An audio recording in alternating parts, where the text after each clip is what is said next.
unfortunately for Alan Smith and everybody else, he was indeed correct. It was racist abuse, and once again, as I said, it reared its ugly head. 2 fabulous performances by England, completely overshadowed by what happened.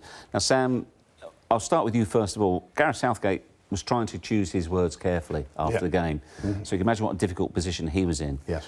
He said, I really don't know if I've done the right thing tonight. Have I protected my players enough? He was just wondering aloud because he'd never been in that position.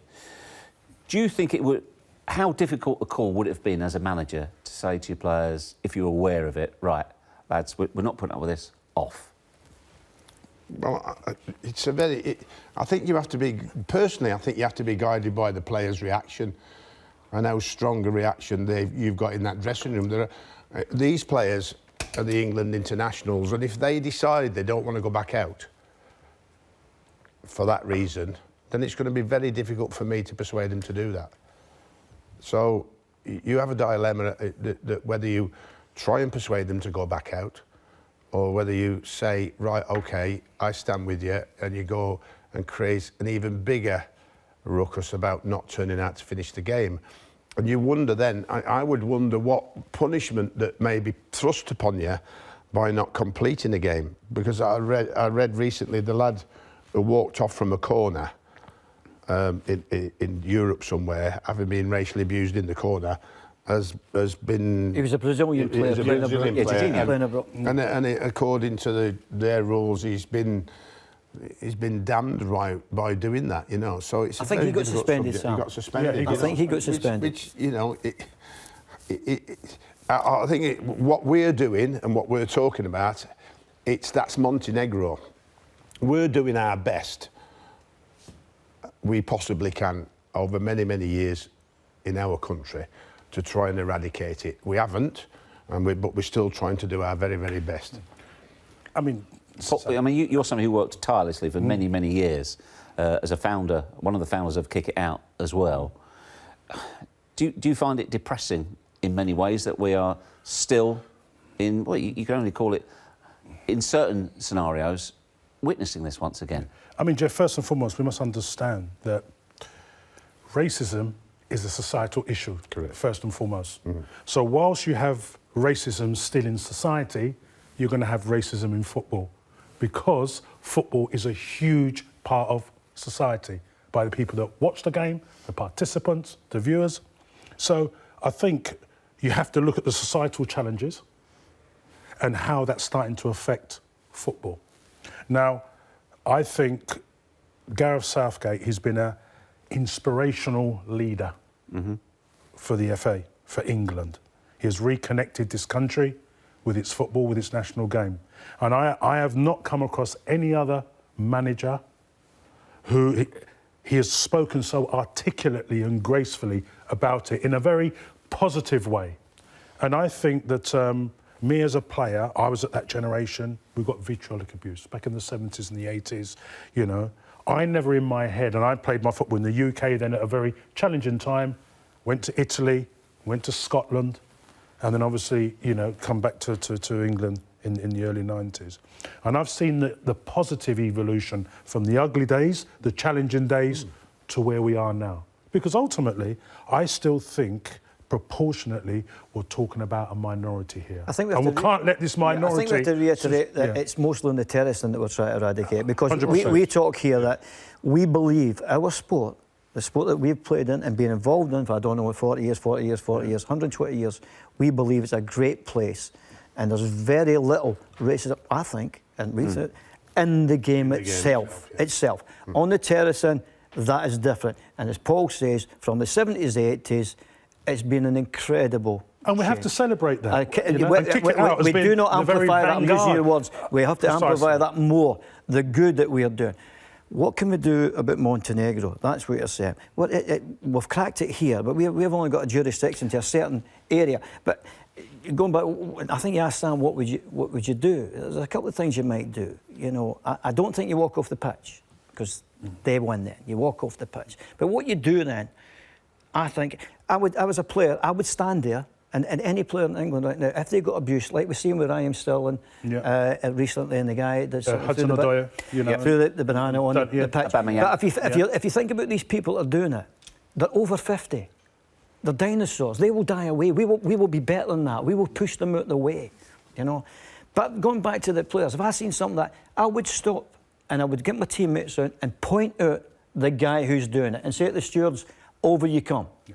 You come in, and we're not moving until you go and engage with this one, or the police come up. We'll start the game, but I want to see something positive. Or you could do, after this, players, as a group, we say, listen, that's Montenegro, and it happens all the time. We're not going back. You pick us, the England team goes back there again, we're not going. Well, you've got to get the FA backing of that, though. You know, the FA I think, Sam, we've got to follow that process. I don't know about you, but I think the FA would shy away from that. No, but we have to be above that. As players, you're saying, as I said, that it's individual. It's not SFA, the FA is getting abused there. It's individual players, black players getting abused. They go, we're not going back there to play another tie. Now, that's up to you to say, well, why they sort that place out? Or these, and by the way, you're joined in with other countries, other top countries like Spain. As a players' group, you go, we're not going back there. Imagine that if you said, we're not going back there to play. Where would they go after that? Now that is thinking outside the box, and it's drastic, but these places are never going to learn. You've got to remember, these places are 20, 30 years behind us anyway. The problem is, though, I mean, first of all, it's a separate thing, but it's the same thing. There are still incidents of racism in this country, in the Premier League. You mentioned two there. Raheem Sterling suffered, Aubameyang suffered as well. And also, no person should have to put up with what they put up. But John Barnes, always a very eloquent speaker on this subject, he said today, well, it's all very well saying ban them or walk off the pitch. If those supporters are aware that by making certain chants or making noises that will get them a ban, they'll just boo. If they're going to boo the black players, which is not illegal, but the players know clearly it's a racist thing, what do you do then? How do you police that? Oh, well, you can't just say because you're getting booed because you're a black player. That's it. You get booed sometimes. No, but but Gordon, you would know yourself. You would know if they're only booing the black players. It was very, very obvious. Oh, only racist. Yeah. We've got that. Yeah. So it'd make it very. How do they police that? Listen, that's the complexity of the issue. It's a society issue, though, isn't exactly, it? because the society issue is the only thing you can look at to say that we have in our society to do better, and that would help us evolve in the football term. To punish football and only football and say it's only in football is the wrong question to ask. How do we solve society's problem? We're in a multicultural country But we are, and a lot of it's through education. Black, I mean, in all areas. No. It's diversity. We're in a more multicultural. My grandchildren are now, when you see them understanding different faiths and all the rest of it, and understanding people's different cultures, that's got to get better all the time. As I say, there's a few dinosaurs hanging about, but we should point them out. We have the vile abuse at Raheem Sterling.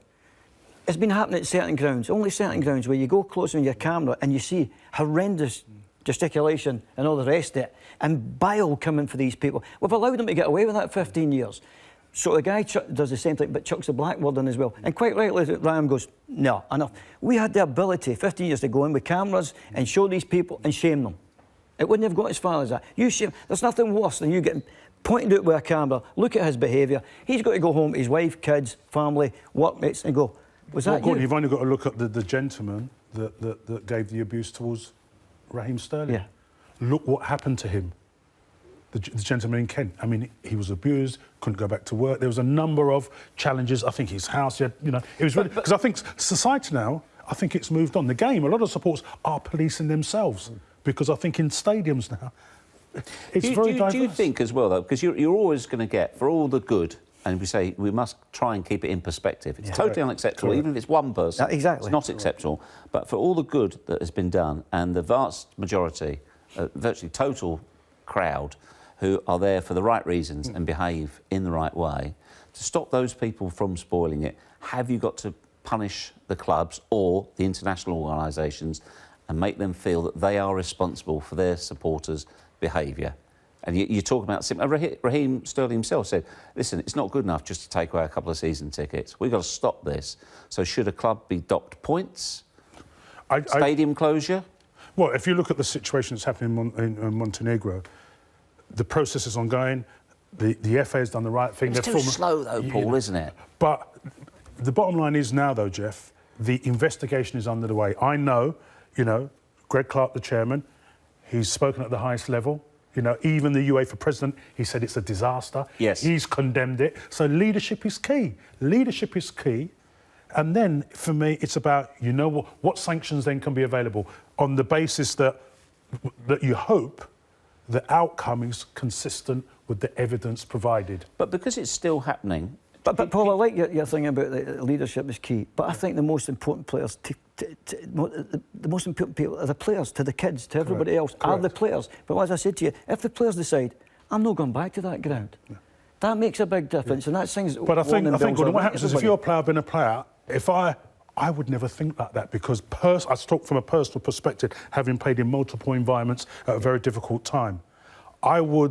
I know you could be making a statement. That's where you're coming from. Yeah. And because at the end of the day, the players... Immediate statement. Yeah, you know. But I would never thought about leaving I think we've got enough technology to start with, especially with artificial intelligence now and cameras. We've got enough to identify facial recognition and start to think about putting it into football clubs. And audio as well, Sam, you know, the whole audio. It's going in, and that player, that supporter is banned for life. Now, that supporter can go and try and cover himself up, but with facial recognition now, artificial intelligence, they walk through and they go, bang, get out. And he has to stay out. And that's where we can go in terms of technology today. And we can start punishing the one that does it rather than punishing everybody. Yes. Which is unfair to punish a lot of supporters who act normally and want to go and watch a football match at the weekend. It's our national sport. So if you get a group of people who want to do that, see, there's a group of people who just want to do that, so the ground gets banned.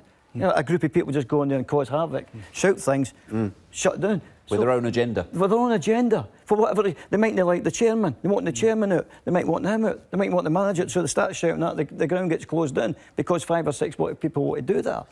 Paul, do you sense a feeling of exasperation from a number of black players that they've got to almost police this themselves and make a stand because it's just not being dealt with to their satisfaction? And is that necessarily, actually, wearingly, is that anything new? I think, listen, you look at, we're talking about Raheem Sterling, I look at Hudson-Odoi, I look at Danny Rose. First and foremost, they're doing something. They are articulating the issues in such a very clear and mature manner. And they're actually saying, because what this is really about, it's about their fundamental human rights. They're saying, I have that right, the same way Gordon, Sam, you, Jeff, to work in a racism-free environment. Now, if that's breached... Nice to see how Raheem Sterling's grown as a man, isn't it? Evolved magnificently. Yes, he's grown as what a wonderful role model. Yeah, and the way he has spoken so eloquently, maturely and sensibly, and that's been reflected in the way he's playing as well. Correct, I agree. You know, he's evolving as a man in a way that's sublime for me. Wembley, you know, to go there, score a hat-trick, play the way he's played, now he's gone to Montenegro, and he's a wonderful role model and an advocate. But what he's saying is, this is not his responsibility.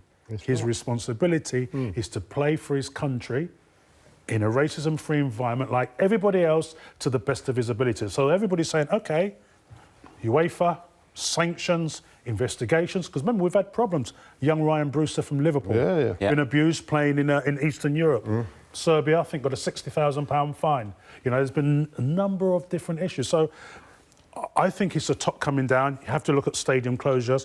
The monetary thing, well, how does really money help them? Don't really hurt them, because on appeal, you can find somebody £250,000 on appeal, that's reduced to 50, 60,000. I still look at the bottom coming up in terms of education, you know, in terms of, I think, you know, workshop, because Eastern Europe is a lot different to what it is now.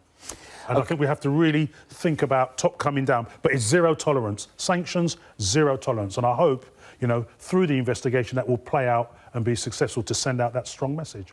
Let's hope so.